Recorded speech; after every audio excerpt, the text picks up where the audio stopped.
I'm going to talk about Kamma and Rebirth today. Obviously, one of the questions that often comes up is the seeming contradiction between the no-self concept and the idea of rebirth.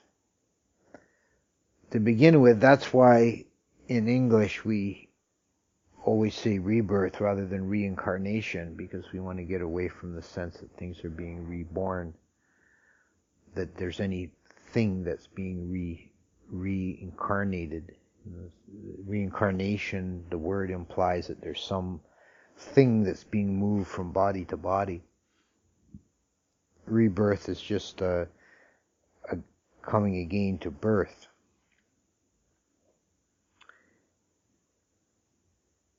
To start with, it would be good to clarify matters, to back up a bit and consider exactly what's going on with the body-mind during a lifetime. In an ordinary day in which you're neither born nor die, you're just somewhere in the middle. What's going on with the body and mind? How does that work? And I think it's through misunderstanding that mundane process that confusion about death and rebirth comes in. The human organism is composed of 5 aggregates or khandhas: physical body, and 4 mental aggregates: vijnana, consciousness; perceptions, feelings, and mental formations, sankharas. All of these are subject to the 3 characteristics. They're all impermanent, transient, suffering or unsatisfying or imperfect, and void of a real self-essence. In the last analysis, they're empty. One way of approaching this is to change our thinking about it and think of them as processes rather than as things or objects. And this is a case where linguistic convention gets in our way, because we're forced, whether you're in English or Pali or Thai, it doesn't matter, you're forced to use nouns to refer to these things. We talk about consciousness, or vijnana in Pali, using a noun.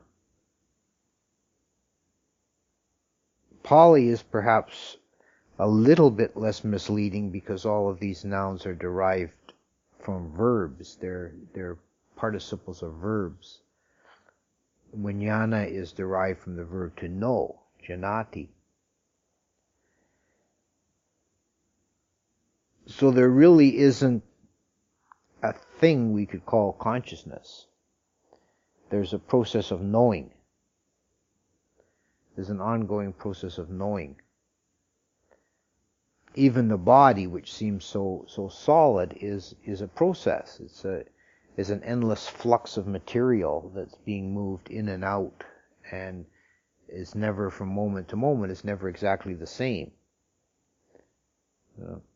And this becomes even more evident with our modern understanding of physics. We understand that at the subatomic level things are happening at a very rapid rate. Subatomic particles are flashing in and out of existence and exchanging energies and moving around, and there's nothing stable. We've gotten away from the old billiard ball model of atomic structure. It's all just a play of energies, and not even energies, probabilities. It's a play of probabilities going on. The mind itself is also void. It's empty. There's no thing there. It's a process. So there's thinking, there's knowing, there's feeling, there's perceiving. And these are going on continually at a rapid rate. And besides being subject to the three characteristics, imbued with the three characteristics, it's also important to remember that they're dependently arisen. Paticca samuppada, nothing arises without a cause or condition. So in each moment of knowing, each moment of consciousness, of cognizing or knowing, arises conditioned by many other factors. It's a net. It's best not to think of it as a strictly linear process. It's a network of factors that come together at each moment. Everything has multiple causes, and they come together and produce an event at a moment. So consciousness has, amongst its array of causes, it has the physical basis for consciousness. So eye consciousness requires an organ of a working eye for eye consciousness to occur. It requires light, and it requires an external object. And besides these, consciousness is conditioned by past factors, by previous Kamma and previous consciousness moments. The fact that there's knowing at all is a result of there having been previous moment of knowing.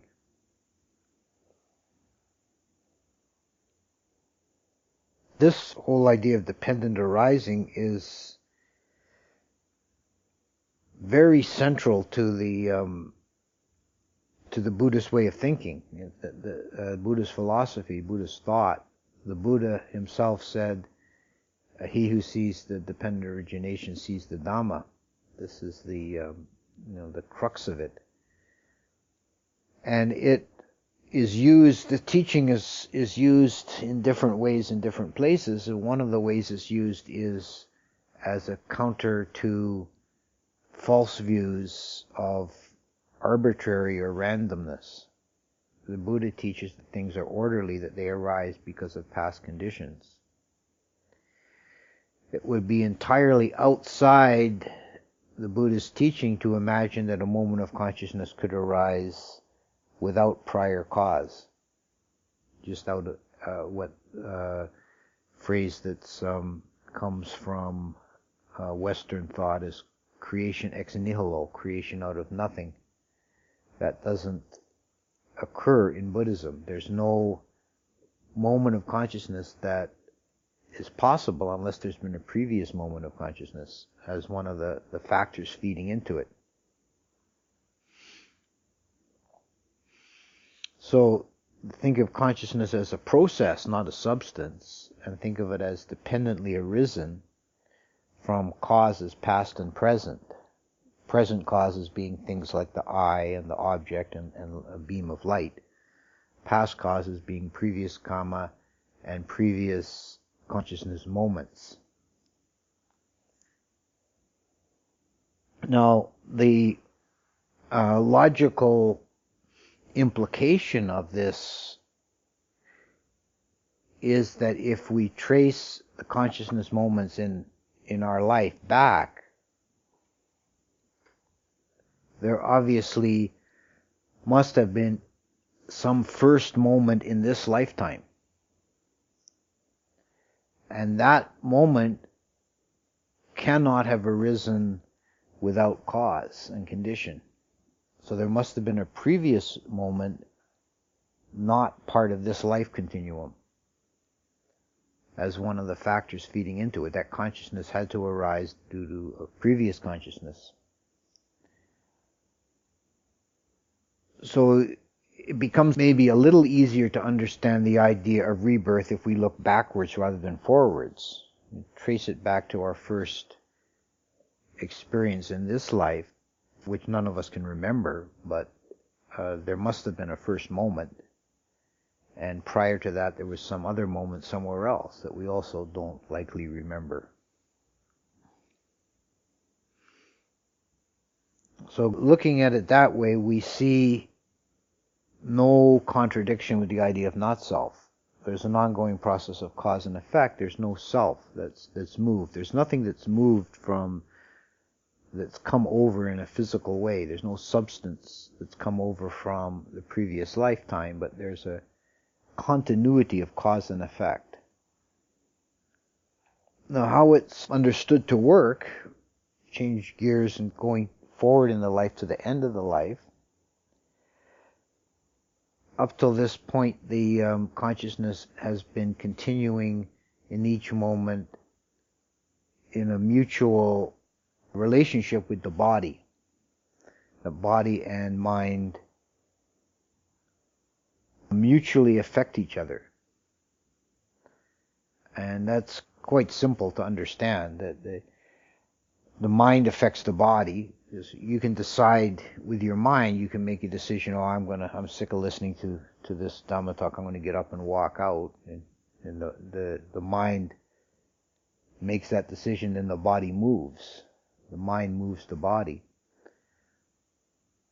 And the body can affect the mind. If you're tired, if you've been working hard and you stayed up late, you're tired, your mind isn't so sharp. You can't think as well. You can't,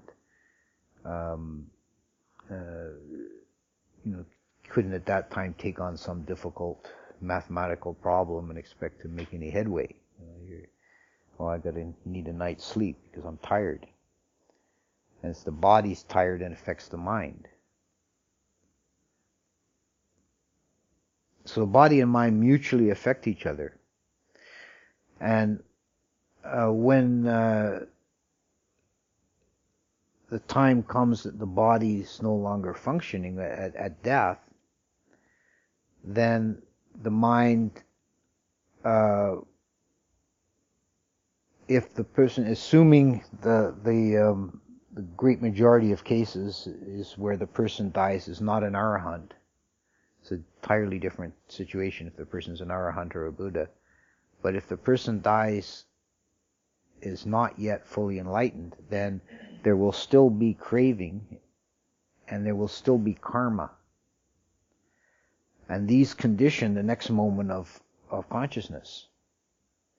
But consciousness doesn't arise without a support, so it arises in some other existence, which is appropriate to it according to its karma. The way it's described in the Theravada texts, like the Visuddhimagga, is that approaching death, there will arise in the mind what's called the sign of Kamma and then the sign of destiny. These are the last objects that arise in the mind in the lifetime continuum. The physical sense is dropped away by this point, and the mind sees some kind of a image or a sign that registers the Kamma that's dominant at that moment, and then that turns into a vision or a sense of what's the destiny, where the consciousness is going. And it's said to be things like, if you're going to be reborn in hell, you'll see flames and swords. If you're going to be reborn in the Dewa world, you'll see a crystal palace. Or human realm, you might just see a house and garden, something like that. So there'll be some kind of a vision at the last thing that the mind sees. Then the body ceases operating completely, and in a single mind moment, the mind arises in the very next moment to a new existence somewhere else. If it's a human being, then you arise at the moment of conception in the womb. If it's a Dewa, then you arise fully formed in the Dewa world. There's no physical birth or maturation process there. If you're going to be a a bird, you'll arise in an egg. Right? It's a new arising of consciousness. And with the consciousness arising in the new condition, the text says that, and it's in two places in the Majjhima Nikaya the same phrase is used. It's talking about a new existence. A new existence only occurs when three elements come together. The union of mother and father, the woman is in her season, and the Gandhabba is there. And this is where it gets tricky to understand what's exactly this is referring to. And there's been several scholarly articles written about these particular passages.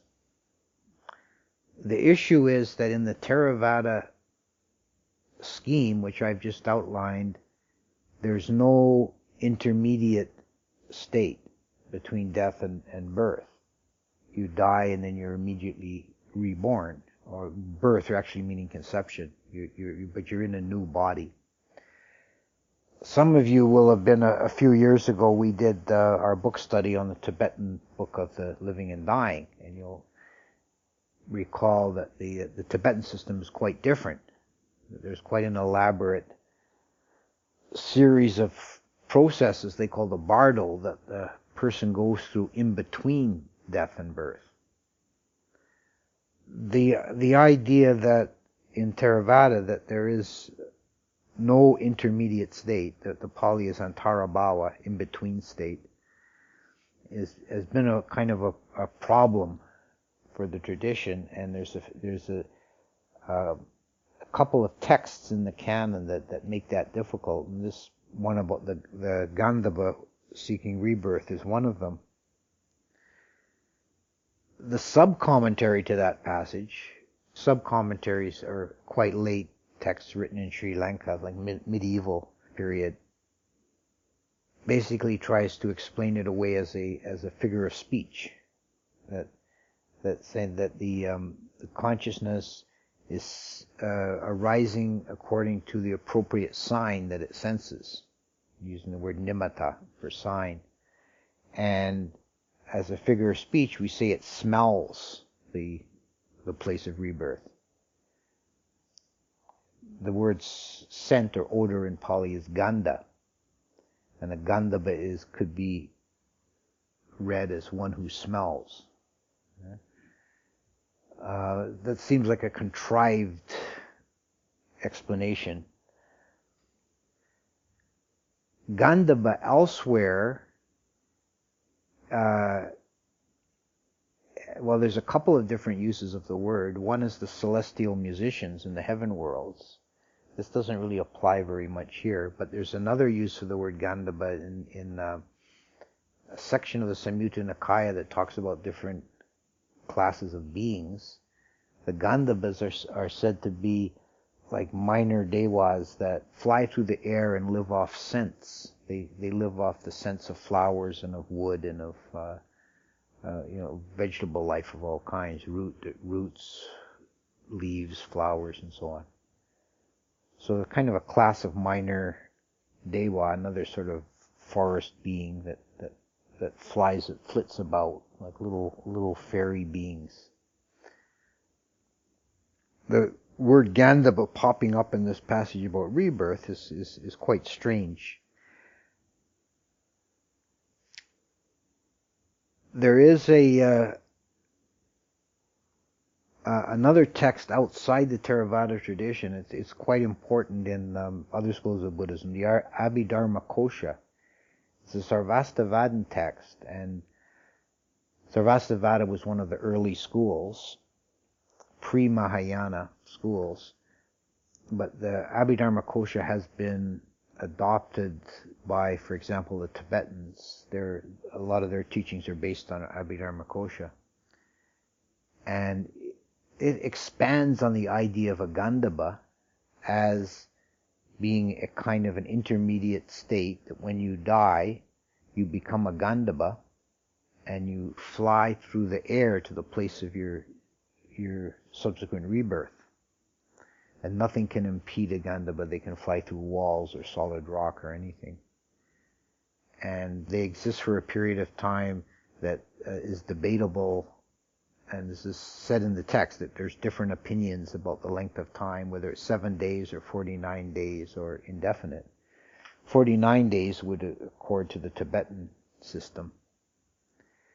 And the Gandhabba sustains itself during its flight on scents, on odors. So this sounds like an incorporation of the Theravadan idea of the forest-dwelling Gandhabba. It flies to the place of rebirth. And then what it does when it gets there is kind of interesting. It says that it stands watching the couple, and passion arises in the mind of the Gandhabba. And if it's going to be born as a male, it develops sensual attraction towards its future mother and animosity towards the father as a rival. And vice versa if it's a female.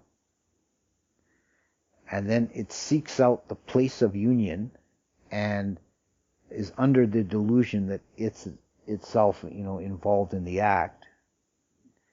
And then the next thing it knows is in the womb in a place of blood and semen. And in this place it finds itself comfortable and takes pleasure there.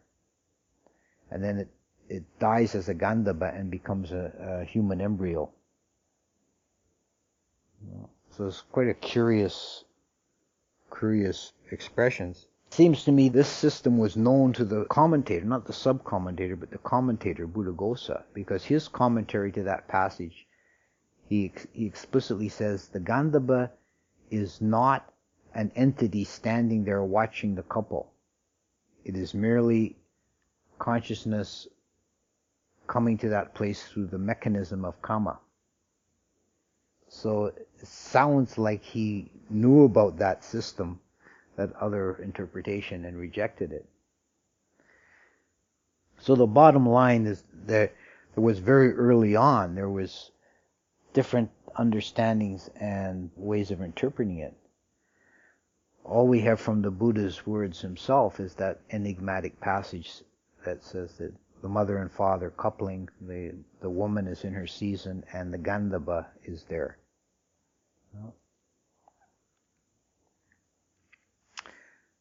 There is another unrelated passage, again it occurs in 2 or 3 places, that hints at a intermediate state in the Pali Canon.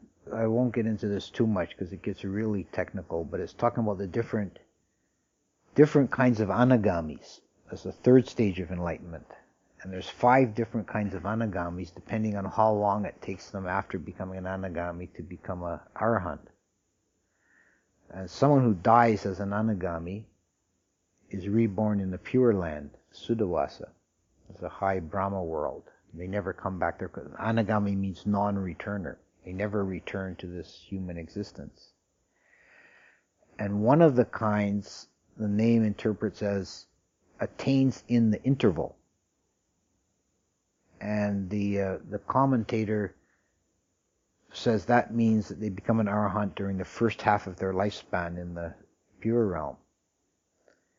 But that's, again, seems like a very contrived explanation that goes against the obvious interpretation, is the interval means after they die as a human and before they're reborn as an anagami.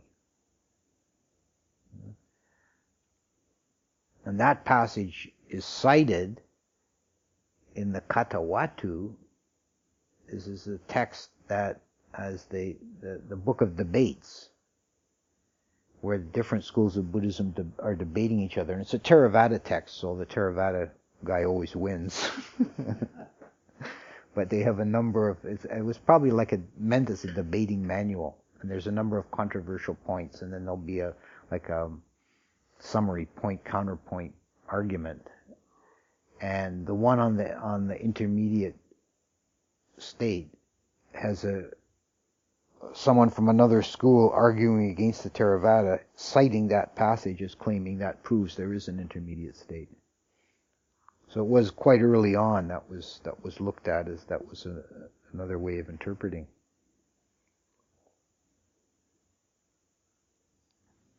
So in one sense, all of this it's interesting, but it's not ultimately really important. It doesn't change the basic facts of the game, that when you die, your consciousness arises somewhere else, whether it's instantly or after a brief intermediate passage. You arise somewhere else in a new existence, conditioned by your previous karma, what you've done in your prior existences, conditions the state of being. First of all, it determines the gati, the station of rebirth, whether you're going to be reborn as an animal or a human or a ghost or a deva, is the broad category. And then within each one, the Kamma makes fine distinctions. In one of the suttas, the Buddha talks about different qualities of human beings that are determined by their karma, and he tells how it's determined. Someone who is born into a robust, healthy body is because in their previous existences they were helping and nurturing beings. Someone who's born sickly with a lot of physical problems is because they hurt other beings, they were cruel and did damage to other beings. If you're born into a wealthy family, it's because you were generous in a past life. If you're born into a poor family, it's because you were mean and miserly. If you're intelligent, it's because you took an interest in the Dhamma and asked questions in previous life. If you're stupid, it's because you never took any interest in the Dhamma. And if you're ugly, it's because you had a mean, angry disposition. If you're beautiful, it's because you were kind-hearted and open-hearted to people. All these sort of variants within the human condition. And I think it's a pretty obvious observation from life is that beings start out on this journey. They start out with a fixed character. Young children have their own fixed character right from day one that you can see carries on through the lifetime. And there does seem to be some third factor. Well, there's nature and nurture. There's nature. There's what the Buddhist system would call bijjaniyama, seed causality, which is genetics. There's a nurture. There's what the parents and the society and teachers give to the child. But there's something third thing they carry with them, that it's their own inherent nature. You can see differences in siblings, even in between twins. That they have their own ways.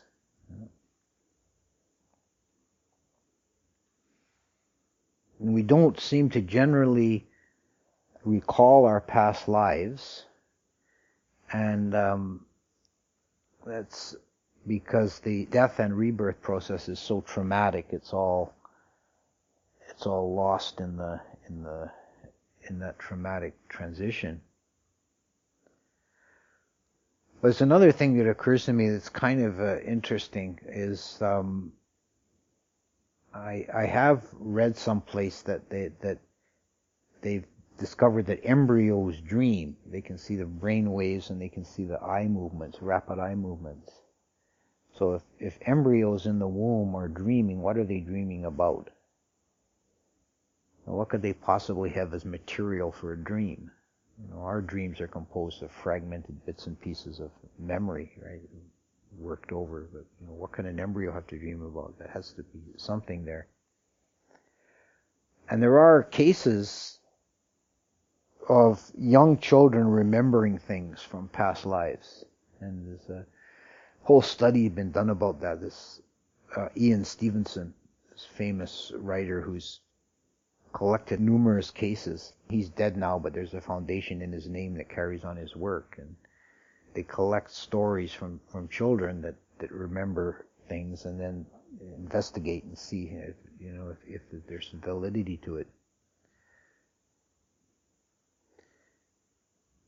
Some of his stories are quite remarkable, like the little boy in India who would always talk about when he used to own a chocolate factory.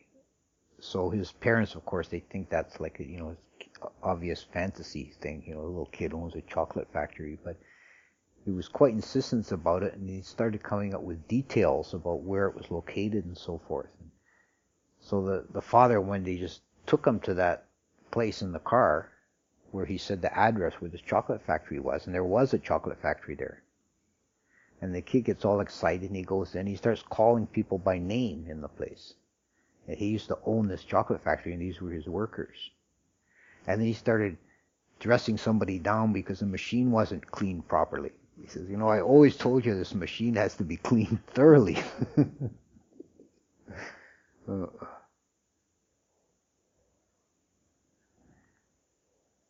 So there is, sometimes something seems to carry on. And I think at a much lesser degree of precision, I think it is actually fairly common to have little bits and traces.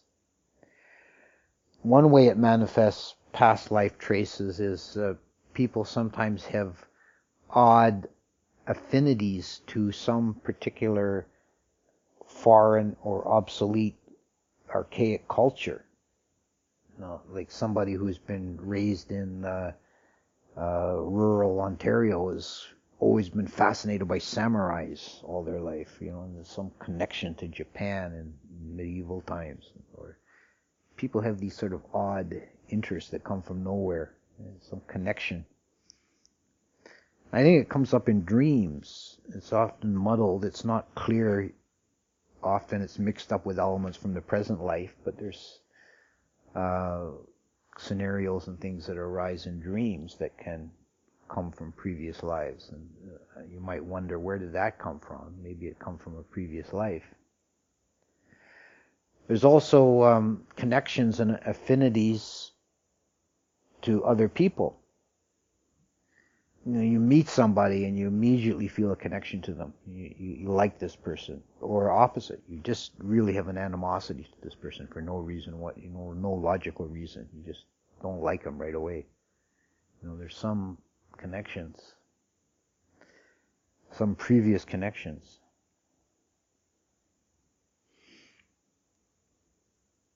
And I don't think it's in the suttas, but it's certainly in later Buddhist idea is that we often stick around the same groups of people for long periods of time. Our karmas are intermeshed. So your family is people you've been hanging out with for maybe lots of lifetimes. And so you keep just coming back into the same circles, although you might change your roles around.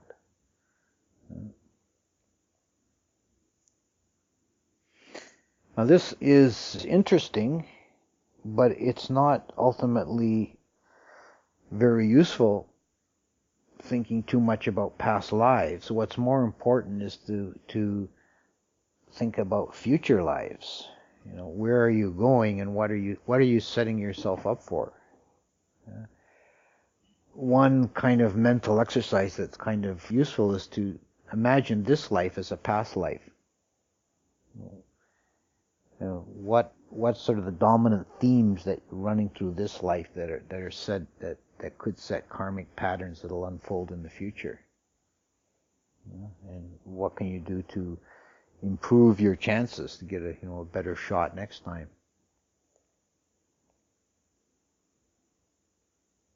There's a meditation exercise that I've seen Ajahn do sometimes. Has people meditating, and he says, when I ring the bell like this, it means it's the end of the meditation.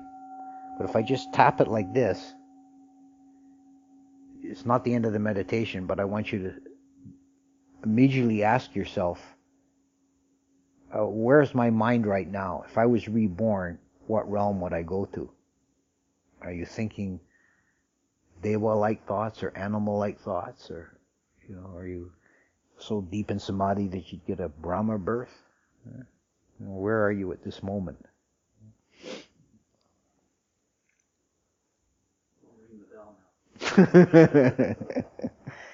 Well, yeah, you're not going to have that kind of luxury at the at the end there. It's going to just come on you.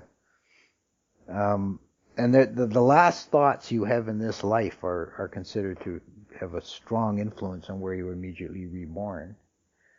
So it's advisable if you're around people who are near the end, dying people, to try to avoid raising negative thoughts in their mind. Try to encourage positive thoughts. So it's not really considered a good thing to be weeping and wailing and stuff around people who are dying. It doesn't help them.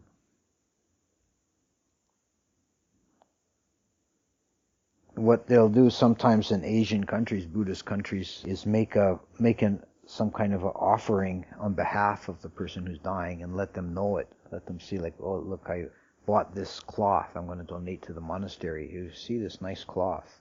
I'm going to give this in your name. This is for you.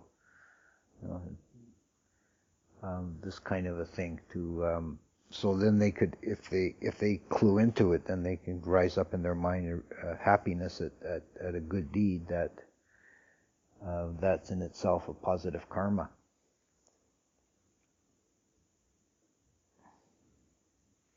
And it's certainly a good thing when you're approaching your own end to try and abandon, forget about any old resentments or animosities or grievances.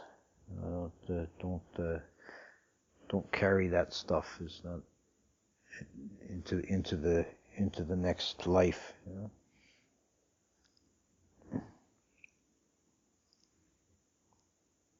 Try and recall the virtuous deeds you have done in your life. Give up any regrets. Don't think about any mistakes you've made or bad things you've done and feel that, oh, I wish I hadn't done that. Just forget about it. Concentrate on the good things that you've done. Try to hold that in your mind towards the end.